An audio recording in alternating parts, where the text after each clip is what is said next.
नमस्कार, सत श्री अकाल, सलाम अलैकुम, हाय। तो आज हम बात करने जा रहे हैं विद्यार्थी स्टूडेंट लाइफ पे। स्टूडेंट को बहुत सारी परेशानियां आती हैं। स्टूडेंट सोचता है कि मैं कैसे तरक्की करूं, कैसे पढ़ाई करूं, कैसे गेम खेलूं, पढ़ाई और गेम में कैसे तालमेल रखूं। ये स्टूडेंट में आम बातचीत होती रहती है। आप पढ़ाई करना चाहते हैं और आप चाहते हैं कि याददाश्त शक्ति इतनी हो, आप जो पढ़ें वो आपके दिमाग में फिट हो जाए। तो इसके लिए हम आपको काफी टिप्स देंगे। सबसे पहला टिप्स ये है कि जब आप पढ़ने बैठो तो पढ़ते समय आपका ध्यान एकाग्र होना बहुत जरूरी है। जिस तरह एक कहावत है हमारे यहां, अर्जुन ने सिर्फ और सिर्फ आंख पे फोकस किया था, उसी तरह जब आप पढ़ने बैठो तो आपका फोकस सिर्फ स्टडी पे होना चाहिए। चाहे वो आप 2 घंटे 3 घंटे जितना भी आप करना चाहें। तो ये फोकस सेट कैसे होगा, यानी एकाग्रता कैसे आएगी?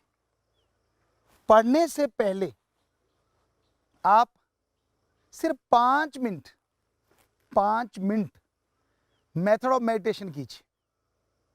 गुरुमंत्र का जाप, कलमा, मेथड ऑफ मेडिटेशन, सिर्फ 5 मिनट। और फिर पानी पी के थोड़ा सा घूमें और बैठ जाएं पढ़ने के लिए।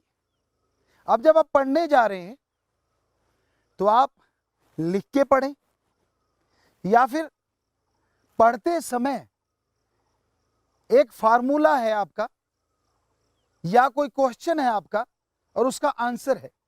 क्वेश्चन लिख लो, आंसर लिख लो, और फिर अपनी आंखों को पूरा फोकस करो उन पे।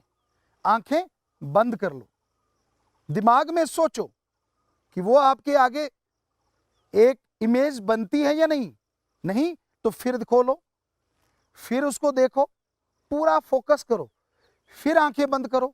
इमेज आई नहीं, फिर खोलो। तो तीसरी बार आंखें बंद करते ही वो इमेज आपके सामने आ जाएगी। उस इमेज को देखो और माइंड में फिट कर लो। यकीन मानो, लिखना और ऐसे इमेज अंदर फिट करने से आपकी याददाश्त बहुत बढ़िया हो जाएगी। वो सवाल, वो क्वेश्चन आपके माइंड में फिट हो जाएगा विद आंसर, विद उत्तर के, यानी प्रश्न उत्तर इकट्ठे फिट हो गए। और जब भी कभी वो प्रश्न आएगा तो आपकी मेमोरी में से माइंड आपको निकाल के दे देगा। तो मेमोरी में फिट करना है। पढ़ाई में और भी बहुत सारी चीजें होती हैं। मान लीजिए आप पढ़ रहे हैं, आपकी क्लास बड़ी है, कॉलेज के स्टूडेंट हैं, या डिग्री डिप्लोमे कर रहे हैं, आप डॉक्टरेट की डिग्री हासिल करने जा रहे हैं, कोई कोर्स कर रहे हैं, MBA है, PhD है, और या फिर आप MBBS है, कुछ भी आप कर रहे हैं। तो कई बार होता है स्टडी जो है वो 8-8 घंटे करनी पड़ती है। इस बीच में आपका ध्यान गड़बड़ हो जाता है, आप टेंशन में आ जाते हैं, ऊब जाते हैं, थक जाते हैं, स्टडी बोरिंग लगने लगती है। अगर आपका मकान ऐसी जगह है, यहां से नेचर, कुदरत को आप देख सकते हैं, यानी पेड़ पौधे हों, या दूर दूर तक आप निगाह दौड़ाएं, कोई जंगलात हो, समुंदर हो, कोई ऐसी जगह, या फिर आपकी इंटरेस्टिंग की कोई चीज जिसे आप पढ़ लें, थोड़ा देख लें, घूमें। अगर रात का समय है तो बड़ा आसान है, आप मकान के ऊपर जाइए, या आपकी खिड़की में से दिख रहा है तो चंद्रमा देखिए, तारे देखिए, आसमान देख लीजिए कुछ देर के लिए, पानी पीजिए, फिर से वो 5 मिनट मेथड ऑफ मेडिटेशन कीजिए, थोड़ा फिर आसमान को या कुदरत को देख के, प्रकृति को देख के फिर से पढ़ेंगे तो आपका कंसंट्रेट वापिस आ जाएगा और जो भी आप पढ़ेंगे वो आपकी मेमोरी में फिट होता जाएगा। कई बार होता है कि सुबह की जो स्टडी होती है वो सबसे बढ़िया होती है। सुबह अगर आप स्टडी करें तो उसका मुकाबला नहीं है। सुबह स्टडी करने से इंसान के दिमाग में जल्दी फिट बैठती है, क्योंकि साइंस ये मान चुकी है जब आप सही टाइम पे रात को खाना खाएं 8 बजे 9 बजे और सुबह 4 बजे जाग जाएं, 4:30 स्टडी करें नहा के फ्रेश वगैरह होके, और लगभग 6 बजे तक 6:30 बजे तक 2 घंटे भी अगर स्टडी करते छोटी क्लास में डेली करें ये काम, बाकी 24 घंटे में आपने जो करना है वो करते रहें। स्टडी कर रहे हैं, स्कूल जा रहे हैं, गेम खेल रहे हैं, कोई बात नहीं, लेकिन वो रोज के 2 घंटे जो हैं जब आप पढ़ने बैठो तो कोई और जिक्र नहीं होना चाहिए। इस तरह स्टडी करने से आपके दिमाग में अच्छी तरह से वो फिट बैठेगी। और अगर आप कॉलेज के स्टूडेंट हैं, डिग्री डिप्लोमा कर रहे हैं, तो भी बहुत जरूरी है कि सुबह का समय सबसे बढ़िया होता है, उस समय में ही स्टडी करें। 3 बजे 2 बजे उठ जाएं, 3 बजे से 2:30 बजे से शुरू करें और 7-8 बजे तक फिर चहलकदमी कर लें, घूम लें, खाना खा लें, लेकिन सोना जरूरी है। शाम का जो खाना है दिन रहते रहते खाइए, हम आपको गारंटी देते हैं अगर आप ऐसा करेंगे तो बहुत सारी बीमारियों से भी बचेंगे। और शरीर स्वस्थ है तो आदमी की सोचने की शक्ति भी स्वस्थ होती है। कभी ऐसा नहीं होता कि शरीर अगर बीमार है तो दिमाग बहुत कुछ सोचेगा, ऐसा कभी नहीं होता, बल्कि ऐसा होने से इंसान को स्टडी में बहुत दिक्कतें आती हैं, क्योंकि शरीर साथ नहीं देता, सोच साथ नहीं देती। तो सुबह आप पढ़ने बैठे, पर उससे पहले जरूरी है आप अपनी नींद पूरी कर लें। नींद पूरी करना बहुत जरूरी है। और जैसे आपने दिन रहते रहते खाना खा लिया, तब बैक्टीरिया वायरस बहुत कम होते हैं, और बैक्टीरिया वायरस नहीं होंगे तो जो आप खा रहे हैं वो अच्छे से आपके शरीर में लगेगा। शाम को 7 बजे आपने खा लिया, 8 बजे तक सोने जाएं। जरूरी नहीं है कि सीरियल उसी टाइम देखने आपने, जरूरी नहीं है कि आप फिल्म को उसी टाइम देखें, नहीं, उसको रिकॉर्डेड है, कभी भी देख सकते हो। सो जाएं, 9 बजे तक आप सो गए और अब 3 बजे उठेंगे तो 6 घंटे आप सो गए हैं, तो ये सही है। या 4 बजे उठेंगे तो 7 घंटे सो गए। उसके बाद आप 6 घंटे स्टडी करें 10 बजे तक, अगर बड़ी क्लास है आपकी, और उसके बाद फिर आप दिनचर्या में आप कहीं भी जा रहे हैं या आप कॉलेज जाते हैं या कहीं मार्केट जाते हैं तो उससे अच्छा है। या फिर आप गेम अगर खेलते हैं तो वो जरूर खेलें। यकीन मानिए, जब आप गेम खेलते हैं ना, आपका माइंड फ्रेश होता है। इसलिए स्टडी और गेम दोनों किसी का नुकसान नहीं करते, बल्कि फायदा करते हैं।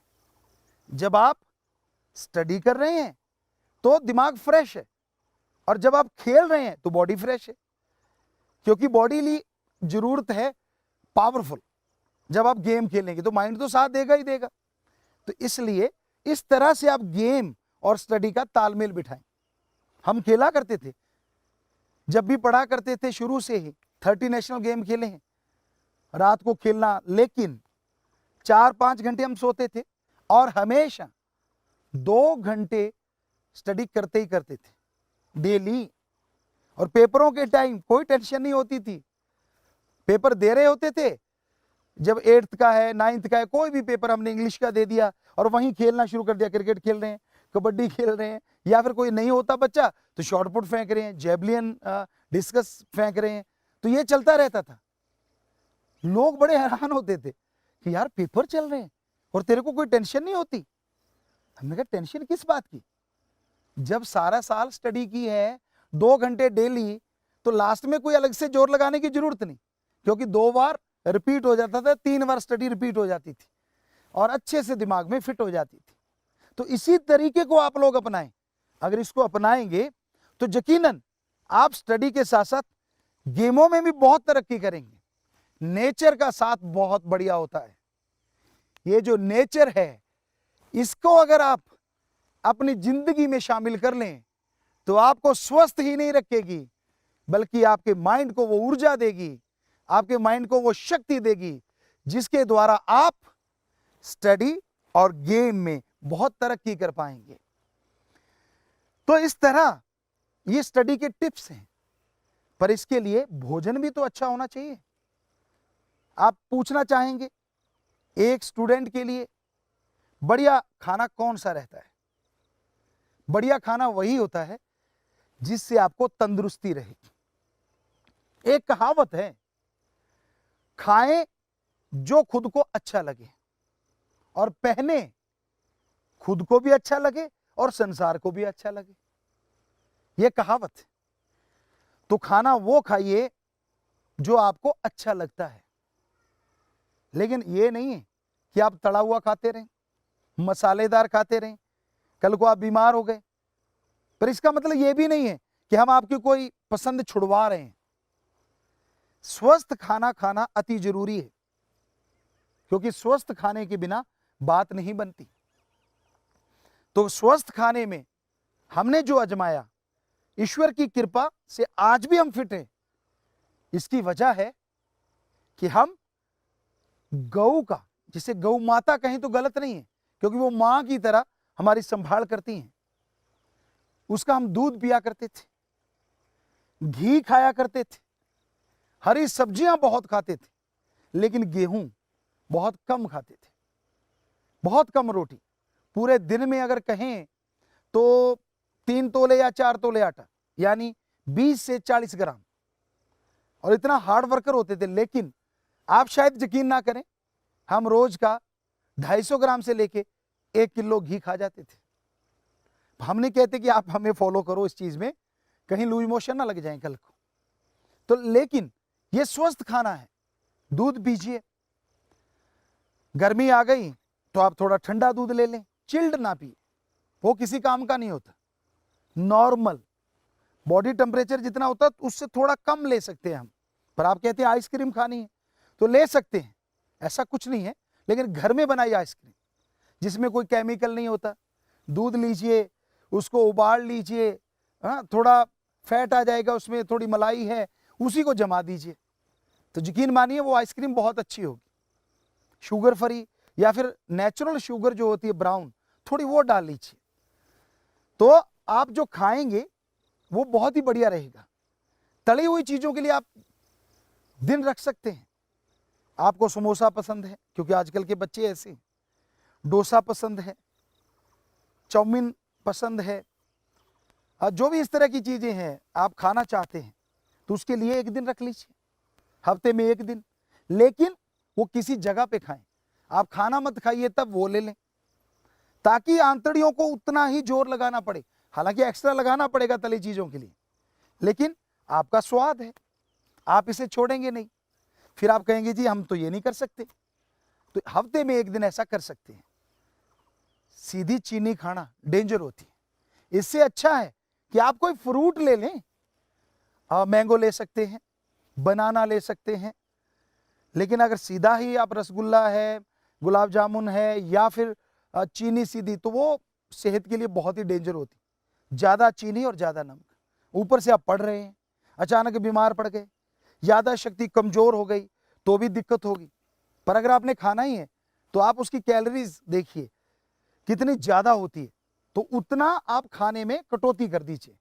ये नहीं होना चाहिए जैसे हमारे इंडिया में, भारत में होता है कि हम खाना खा लेते पेट भर के, मुंह मीठा कर रहे हैं जी, और मुंह मीठा करने के लिए 2 रसगुल्ले खा लिए, कहीं 5-7 रगड़ जाते हो आप।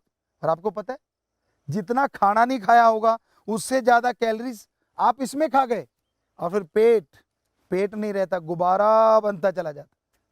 फिर आप कहते ये क्या हो गया, आपने ही तो किया धरा है। ऐसा नहीं करना चाहिए। आप सोचते होंगे कि हमारी तो संस्कृति है, हमारे तो ऐसा शुरू से चला आ रहा है, आदिकाल से चला आ रहा है कि हमारे लोग जब खाना खाते थे बाद में गुड़ लेना, मीठा लेना उनकी आदत थी, और उस आदत को हम क्यों बदलें भला।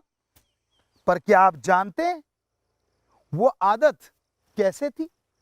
सारा दिन बॉडीली वो हार्ड वर्क करते थे, बेहद ज्यादा मेहनत करते थे, और मीठा पता नहीं चलता था किधर गया। खाने के बाद अगर वो मीठा ना लेते तो कैलोरीज पूरी नहीं होती थी।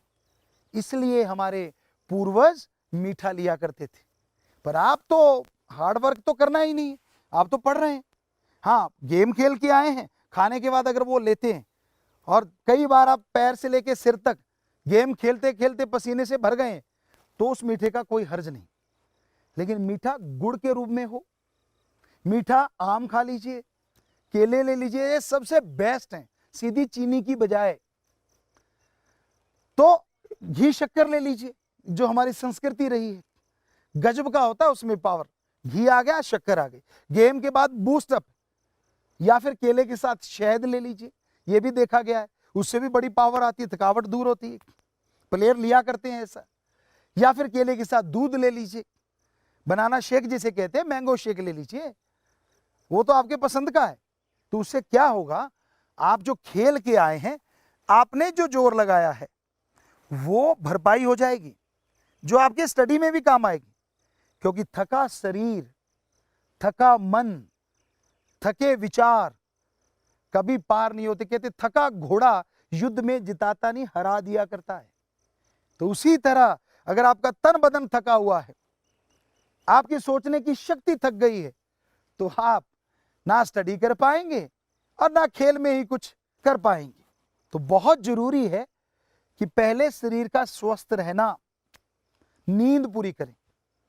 अदरवाइज क्या होता है, आप नींद कम लेते हैं, और कम नींद में जब स्टडी की बात आती है तो जंभाई शुरू हो जाती है, आ कर करके मुंह खोल खोल के आप जंभाई लेते हैं। कई बार आपको यह नहीं पता, तो कोई सामने नोटिस कर रहा है, आपका टीचर, लेक्चरर, क्योंकि आप तो अपनी नींद में मस्त हैं। नहीं, ये गलत है। जैसे आपको बोला 4 से 8 घंटे या 7 घंटे नींद बहुत होती। अदरवाइज कहावत है, नींद और छाछ को और लड़ाई को जितना मर्जी बढ़ा लो, सोए रहो, लेटे रहो, नींद आती रहेगी। शरीर कहता है अच्छा बेटा सोना है, और सो ले, और सो ले। निकलेगा क्या, शरीर के मसल अजीबोगरीब हो जाते हैं। आपको लगेगा सब कुछ, जिधर निगाह मारोगे अजीबोगरीब दिख रहा है। तो आप इतनी देर क्यों सोते हैं? जितनी जरूरत है उतनी पूरी कीजिए, उतना ही खाइए जितना आपका शरीर मानता है। सबसे बढ़िया डाइटिशियन है आपकी बॉडी, आपका शरीर। जब खाने लगते हो ना, शरीर जरूर बोलता है, वो बता देता है कि बस अब ठीक है, पर आप डकार मार के फिर चढ़ा जाते, नहीं भाई मैं तो और खाऊंगा। तो ये बीमारी होना है। तो कहने का मतलब, आपकी डाइट आपके अकॉर्डिंग होनी चाहिए। अपने शरीर की सुनो, वैसी डाइट लो और नींद पूरी लो, यानी 6 घंटे 7 घंटे, बस। इससे ज्यादा तो नींद की जरूरत नहीं है बॉडी को। और खाओ उतना जितना बॉडी चाहे, थोड़ा सा कम खाओ, थोड़ी भूख रख लो, कोई अर्ज नहीं।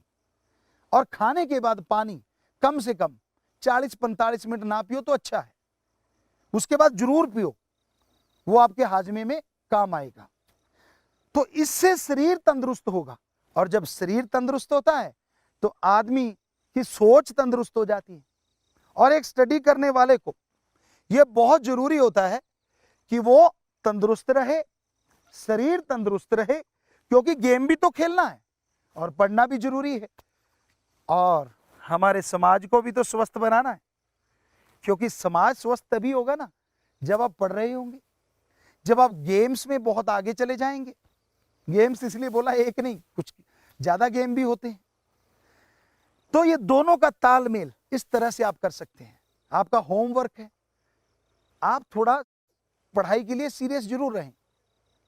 जैसे कोई पीरियड खाली होता है उसमें अपना होमवर्क कर लीजिए। हम किया करते थे, 45 मिनट का आधी छुट्टी बोला करते, रिसेस टाइम, जो भी आधी छुट्टी होती है 45 मिनट की थी, तो हम 15 मिनट में खाना खा के आधा घंटा होमवर्क करते थे, और उसमें अपना होमवर्क निपटा देते थे, फिर हम पढ़ते थे। अब स्टडी होती, टीचर आ रहे हैं, स्टडी करवा रहे हैं। कई बार ऐसा होता है कि टीचर लेट हो रहा है, तो हमारा काम होता था जितना टीचर लेट आया उतने टाइम में होमवर्क कर लेना है। एक पीरियड होता था हमारे एग्रीकल्चर का। अब कमरे में एग्रीकल्चर कहाँ से होए, बाहर कोई करवाने नहीं जाता था, तो वो फ्री जैसा होता था, गप्पे क्यों मारें। तो उसमें हम अपना होमवर्क कर लेते थे और वहीं बुक रखते थे, वहीं से खेलना शुरू कर देते थे, क्योंकि होमवर्क कंप्लीट है। तो ये तरीके हैं पढ़ाई और गेम का तालमेल बिठाने की। और जब भी आप कभी भी भक्ति करने बैठो, कभी भी आप सुमरण करते हैं, मैथ्रो मेडिटेशन करते हैं, प्राणायाम से करेंगे ना तो कमाल हो जाएगा। हमने कई एपिसोड में उसके बारे में बताया योगा वाले में कि हाँ भाई, अगर आप प्राणायाम से मैथ्रो मेडिटेशन करेंगे तो आपका जो विल पावर है जल्दी बूस्टअप होगा और आप बहुत तरक्की करेंगे। तो इस तरह आप तालमेल बिठाइए बॉडी का, दिमाग का, आत्मा का। जब तालमेल सही बैठ जाता है, आत्मा और शरीर एक साथ हो जाते हैं, तो जिंदगी में आगे बढ़ने से आपको कोई नहीं रोकेगा। थोड़ा सा इसमें आपको जिक्र कर देते हैं, वो जो प्राणायाम के साथ मैथ्रो मेडिटेशन करते हैं, उससे आप जब श्वास अंदर खींचते हैं तो फेफड़ों की बजाय माइंड में रखिए उसे, सोच के कि मैंने माइंड में ऑक्सीजन लेके जानी है, और भक्ति से वो जल्दी चली जाएगी। फिर तो कहने क्या है, अगर डायरेक्ट माइंड को ऑक्सीजन मिल गई फिर तो पूछिए मत। आपको यकीन नहीं आएगा, साइंटिस्ट यकीन नहीं करेंगे, लेकिन ऐसा हम खुद करते हैं, ऑक्सीजन को डायरेक्ट माइंड में ले जाते हैं और एक अलग ही खुशी, मूड बेहद अच्छा हो जाता है, आदमी टेंशन फ्री हो जाता है और एक अंदर से जोश और एक अंदर से शक्ति आती है। तो इस तरह करते करते आप अपनी स्टडी में, अपने गेम्स में तरक्की करेंगे। अगर आप तरक्की करेंगे, हमारा देश तरक्की करेगा। गेम्स में बहुत आगे चाहिए हमें हमारे नौजवान, और पढ़ाई में बहुत आगे चाहिए, ताकि ये देश पूरी दुनिया को राह दिखाने वाला बने, गुरु देश बने। हम ये नहीं कहते कि देश गुरु देश बने, इसके लिए हम कोई अंदर से ईगो या ऐसा कुछ नहीं, क्योंकि हमारा देश पहले भी गुरु देश बना है और ये गुरु देश बनेगा। पूरी दुनिया में सुख शांति आएगी और ईश्वर की सारी सृष्टि खुश हो जाएगी। यही हर इंसान को चाहिए और इसी से पूरे समाज में खुशियां आती हैं।